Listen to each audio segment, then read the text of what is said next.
주일을 준비하며 기다리는 복된 저녁입니다. 오늘은 미가서 5장 2절에서 5절까지 가자 베들레헴으로 라는 제목으로 함께 은혜를 나누려고 합니다. 성탄절은 하나님의 오랜 약속이 성취된 사건입니다. 미가 선지자는 그의 근본은 상고와 영혼에 있다고 하였습니다. 메시아 탄생은 갑자기 된 것이 아니라 오래전 다윗에게 한 약속이며 영원전부터 하나님의 계획 속에 있었던 것임을 의미합니다. 그런데 메시아가 세상에 나타날 때 과연 세상이 알아볼 수 있었을까? 첫 번 크리스마스 때 아기 예수의 탄생을 알았던 사람들은 한밤중에도 들판에서 양떼를 지켜야 했던 가난한 목자들과 멀리 동방에서부터 별을 보고 찾아온 박사들이 전부였습니다.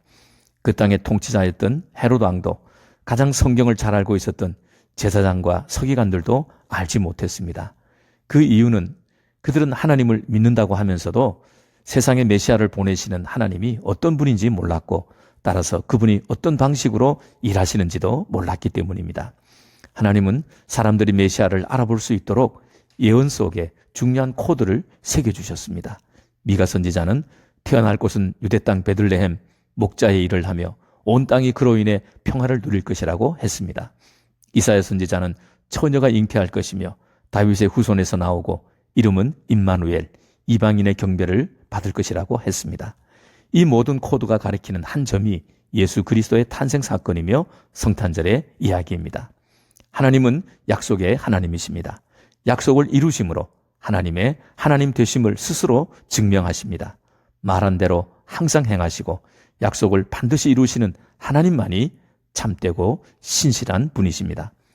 약속하신 하나님을 믿고 그의 말씀을 붙들고 기다리는 사람에게는 말씀은 실상으로 보여지고 확실한 증거가 되지만 믿지 않는 사람에게 말씀은 아무것도 아닙니다.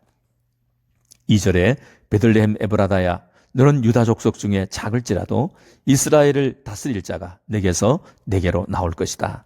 이 약속은 70년 후 다윗의 후손인 스룹바벨이 총독이 되어 바벨론의 포로로 잡혀간 이스라엘의 남은 자들을 이끌고 돌아와 나라를 재건함으로 성취되었습니다. 그러나 이 예언은 궁극적으로 메시아이신 예수 그리스도의 오심으로 완성됩니다.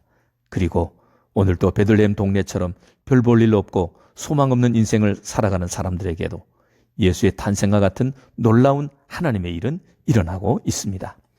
하나님의 약속은 시대나 사람이나 범위에 제한이 없습니다. 살아있는 약속으로 언제 어디서나 재현되는 것이기 때문입니다. 성경에는 하나님이 우리를 위해 주신 약속으로 가득 차 있습니다. 하나님의 약속은 그림의 떡이 아닙니다.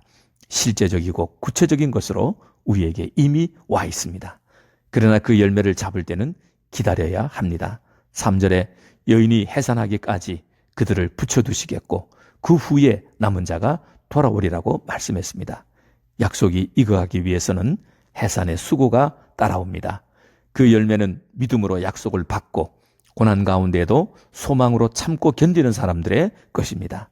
그 믿음은 하나님의 절대 주권과 절대 능력에 근거해서 하나님에게는 무엇이든 가능하다는 것을 믿는 것입니다. 하나님은 하실 수 있다는 믿음 때문에 불가능한 환경에 도전할 수 있으며 없었던 힘도 생겨나는 것입니다.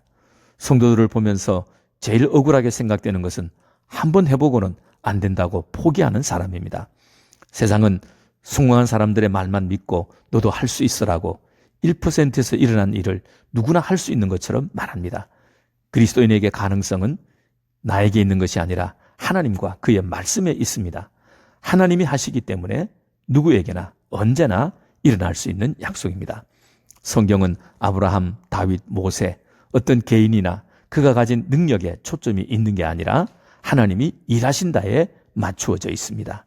하나님이 나를 사용해서 일하시는 것입니다.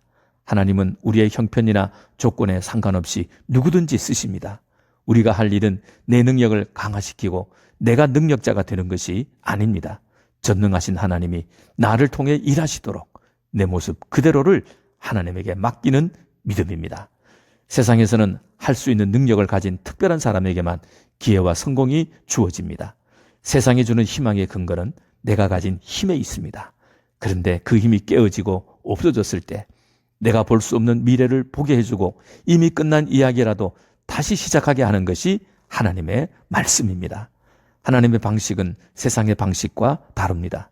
하나님은 우리의 절망과 죽음에서 시작하고 우리의 기대가 끊어진 곳에서 시작하십니다. 세상의 방식으로는 하나님의 일하시는 것을 볼 수 없습니다. 그것을 가장 잘 보여준 사건이 성탄절에 일어난 이야기입니다. 기대를 가질 수 없는 전혀 불가능한 상황에서 하나님의 약속은 이루어졌습니다. 베들레헴은 예루살렘에서 남쪽으로 10km 떨어진 언덕 위에 자리 잡은 가장 작은 동네 중 하나입니다. 모두들 저기는 아니야, 거기서 무슨 일이 일어나겠어, 무시한 곳이었습니다. 오늘의 베들레헴, 거기는 특별한 일이 일어날 수 없는 지극히 평범한 것을 가리킵니다. 거기는 우리가 갈망하는 성공이나 화려한 조명과 박수갈채도 없습니다. 그런데 우리가 상상하지 못했던 바로 그곳이 하나님이 일하시는 곳입니다. 그러므로 세상에 익숙했던 우리의 고정관념과 일상적인 습관에서 벗어나지 않으면 하나님이 하시는 일을 볼 수 없습니다. 아기 예수가 태어난 성탄절을 자세히 보면 하나님이 일하시는 방식이 보입니다. 세상 권력자들은 힘과 능력이 있는 리더들과 엘리트만 끌고 나갑니다. 그들은 패배자들과 약자들은 철저히 버립니다. 그러나 하나님이 일하시는 베들레헴, 마구간, 말구유, 처녀 마리아가 상징하는 것은 무력함입니다. 세상이 희망을 두지 않는 가장 낮은 곳, 보잘것없고 하찮은 것들입니다. 거기서 무슨 일이 일어나겠어? 할 수 있다는 모든 가능성이 끊어진 곳입니다. 하나님은 세상이 외면하는 거기로 오셔서 거기 있는 사람들을 통해 일하는 것을 기뻐하십니다. 그 이유는 하나님의 살아계심과 하나님의 위대하심을 보여주므로 하나님의 하나님 되심을 나타내시기를 원하시기 때문입니다. 야곱, 요셉, 다윗은 당시 기준으로는 선택받을 수 없는 사람들이었습니다. 그들은 기득권과 능력을 가진 장자가 아니라 차자들이었습니다. 메시아로 오신 예수님은 그런 계보에 속해 있었습니다.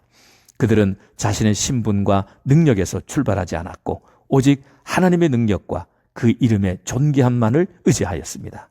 예수님은 일하실 때 세상의 힘과 권력을 사용하지 않으시고 오직 말씀의 힘, 믿음으로 일하셨습니다. 그러기 위해 오히려 세상의 힘을 빼고 무력함으로 나타나셨습니다. 성탄절은 그런 하나님의 방식을 가장 분명하게 보여주고 있습니다. 하나님이 사람이 되어 우리 가운데 오신 그 예수님을 여러분은 어디에서 찾고 어디에서 만나려고 하십니까? 아무 꿈도 꿀 수 없는, 일어날 가능성도 제로인 곳, 아무것도 꾸밀 수 없는 가장 평범한 사람들, 그러나 뜨겁고 간절하게 빛을 기다리고 평화를 목말라 하고 거린처럼 사랑을 구하는 자들, 그들이 있는 곳으로 예수님은 가십니다. 가자, 베들레헴으로.